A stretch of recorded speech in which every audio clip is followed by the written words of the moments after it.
Hi guys, welcome back to my channel. If you're new here, hi, welcome.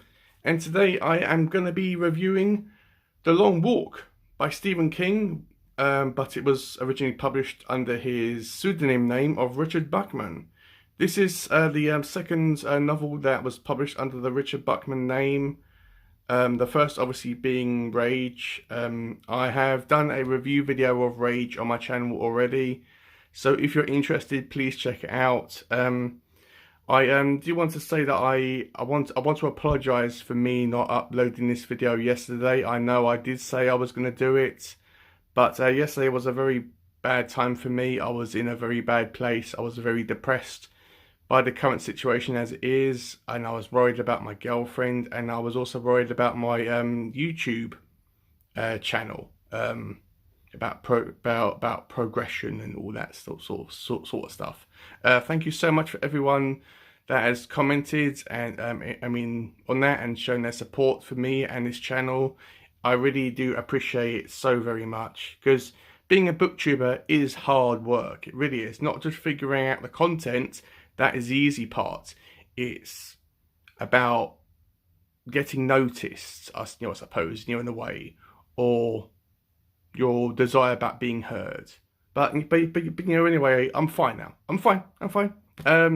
Before I get started, and also before I get started, I want to give a dedication. I want to dedicate this video to one of my early subscribers, and he's a really good friend of mine. His name is called Luke Leihsing. I will write his name down in the in the description down below. Luke is Luke, as I said, is a very dear friend of mine. He was or is still a big supporter of my channel. Although he is a published author, he is writing a book right now. So I suppose that's where his most of his time is going, because he's been a bit quiet on social media and on his YouTube channel. But I want to give a massive shout out to Luke. He's been a really good friend of mine, and please check out his channel. Please show support of his channel, and so this is for you, Luke. So the Long Walk. This was written in the years of 1966 to 67, while King was currently in as a student at the University of Maine during his freshman year.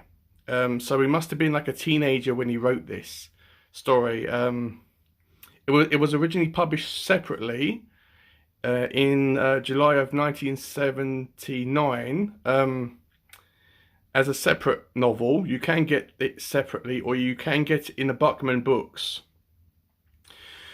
which I have in this collection. That was originally published in the year 1985. So yeah, before I get started, I want to say that this is going to be a spoiler-free video. I won't spoil anything major in the storyline, because I want you guys to go in fresh as always. And this is going to be my thoughts and feelings towards this book. If your thoughts and feelings are different, that is fine. If you like this book, that is fine. If you didn't like this book, again, that is fine. So yeah, please keep that in mind going forward, guys. So the storyline of The Long Walk. It is based on a sporting event, which is called The Long Walk. And this event happens every single year. It happens once a year on the 1st of May at 9 AM. And it starts at the border of Maine and Canada. And the walk progresses along the east coast of the United States of America. It consists of 100 boys, 100 teenage boys. I mean, I'm not sure why it's consisted of just teenage boys and not a mixture of boys and girls, or girls as well as boys. But in this story, it is just 100 teenage boys. It doesn't really specify that there is separate long walks going at numerous times or at the same time. So in this story right now, it's just 100 boys that participate in this, and they have to maintain a walking speed of 4 miles per hour at all times.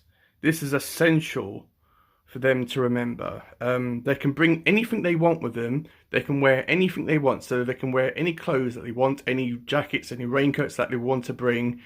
They can wear any shoes that they want, like boots, trainers, anything they want. They can even go barefoot, if that's what they wanted to do. They can have a backpack on them, which contain anything that they want. They can bring anything they want in this bag that they think that's essential. Food, water, drinks, clothing, anything that you want to bring, you can bring with you on this sporting event. Along the walk, they are escorted by all these soldiers that are very military, very quiet. They don't interact with the walkers whatsoever, which these boys are called throughout the book. They were referred to as walkers or walker. They are just there to observe and to see that everything all goes fine. They, each boy or walker has a canteen or a water bottle with them. And at any time throughout the walk, they can request water. This is unlimited. They can have unlimited water at any time throughout this event. Now, as I said, they have to maintain a walking speed of 4 miles per hour. If they drop below that speed, they get a warning. And if they get 3 warnings in a row, they get what is called or actually referred to in the novel as being ticketed. Now, you don't want to be ticketed, because if these boys get ticketed, they get shot. And that's what these soldiers are there for. They are there, as I said, to observe these teenage boys. And if they fall below this speed, if they get a warning, the soldiers will say, "Oh, number 51, you get a warning," for example. And as I said, if they get 3 warnings, they get ticketed. And if that happens, these soldiers go to them with a gun and shoot them dead. They don't have any remorse. You cannot bargain with them. You cannot reason with them. They actually don't feel pity or anything like that. It doesn't matter if you cry or beg for your life. They will blatantly shoot these boys dead. And they don't really have much of a character. You don't have much characters or character development throughout these soldiers in the book. They are just there, lingering in the background, watching these 100 teenage boys. Sorry guys, I'm just looking at my notes to making sure that I haven't missed anything. Yeah, and the reason why the reason why these boys are doing this walk, you may be thinking, oh well, why are these teenage boys doing this walking event? They must be crazy. The reason why they're doing it is because if they survive, because out of 100 boys, this event goes on until there's only 1 boy left. It doesn't stop whatsoever until there's only 1 boy alive. And the reason why, the reason why these boys participate in this event is because of the prize, which can be anything you want for the rest of your life. Money, like a good house, a good job, any possessions that you want. You can have anything you want. Medical assistance for your family. It can be anything you want without any restrictions. So that is why these boys are participating in this long walk. So in this book, we are introduced to the main character called Raymond Davis Garrity, who in the novel, I think he's referred to either as Ray or as Garrity, and his number is 47.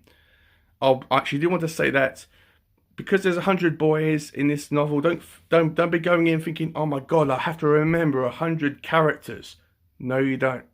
There's only about 15 or 20 like teenage boy characters that are in the story. The rest of them are kind of in the background or mentioned in the story. They're kind of like side characters. We go along this walk with Ray, and it's from his perspective. And these boys have to walk at 4 miles per hour until one of them is still alive, as I said. And they have to do this despite what the weather is. If it's blazing hot and the sun's like baking them, they have to walk. If it's pitch black and they can't see a thing, if they can't see the hand in front of their face, doesn't matter. They have to walk. If it rains, snows, it doesn't matter. You know, as I said, they have to walk, even if it's no matter what the environment is. So if they're going up a really steep hill, they have to maintain a distance or rather a speed of 4 miles per hour, even if they're going up a steep hill, as I said. And that happens several times in this book. Whenever they reach a hill, expect a lot of shooting to happen, because a lot of the boys slow down when they get to a hill. If they go for a forest or a town, they have to maintain a distance. Now, there are certain rules in this walk that you cannot stop another walker. So a walker cannot physically stop another walker from from actually slowing him down. For example, if me and you were in this walk, I couldn't physically stand in front of you or hold you back. That would allow you to actually get a warning. That is strictly forbidden. We would potentially get both shot if this actually happens. Or what happens in this story is that all the walkers, instead of stopping these other teenage boys physically from walking, they get into their head. They can actually demotivate them or actually discourage them by talking down to them or getting into their head or getting underneath their skin, by getting to know them and saying, oh, well, your mother doesn't care about you, or you're doing this for or the wrong reason, or don't worry, you'll actually never make it, you might as well give up now. So it's very psychological. This is what this book is actually referred to. This genre of this book is actually referred to as a psychological horror. I wouldn't really classify it as a horror. I would actually classify it as a psychological thriller. And as I said, this is actually set in the world of the United States of America, on our planet Earth. It is not set in it's actually not specifically said that it's set in our time or in our future. It might be, or it might be set in an alternative version of Earth. And along the way, you get all these spectators that are lining the roads like you do in marathons. You get loads of these spectators and people that are lining in the streets cheering these boys because they genuinely think that they are heroes. And it is widely televised. It's on TV, this walk. And along the walk, all these people like cheer and they go, and they support walkers that they even know or are from their town. And as I said, they are regarded as being heroic figures. And but you do get, along the way, you do get emotional people or spectators that try to intervene with the walk itself. Like, you do have emotional family members that go off and actually run to, like maybe they're like kids that are participating in this sporting event, and they try to stop them. That again is strictly forbidden. That will probably result in one of the soldiers either shooting your relative or shooting you, or both. Also along the walk, you do get a kind of utility belt, or you do get these little sachets or little tubes of food. I always thought of them or regarded them as tubes of yogurt. That's what I thought of them as, and this is food. You unlike water that the soldiers give you, these food tubes, you don't get a unlimited amount. You do only get a limited amount. You only get a few of them, and when they're gone, they're gone. During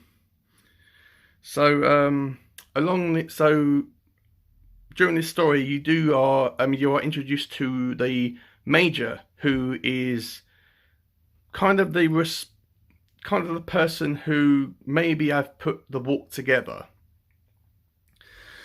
And excuse me. And along the way, you do get to see him driving past the the walkers rather, and cheering them on, saying, "Right, I'm so proud of you. I'm so pleased that you're doing this." And we never really do know about why these kids are doing this walk, whether it's because it's a form of controlling the population level, or whether it's a way of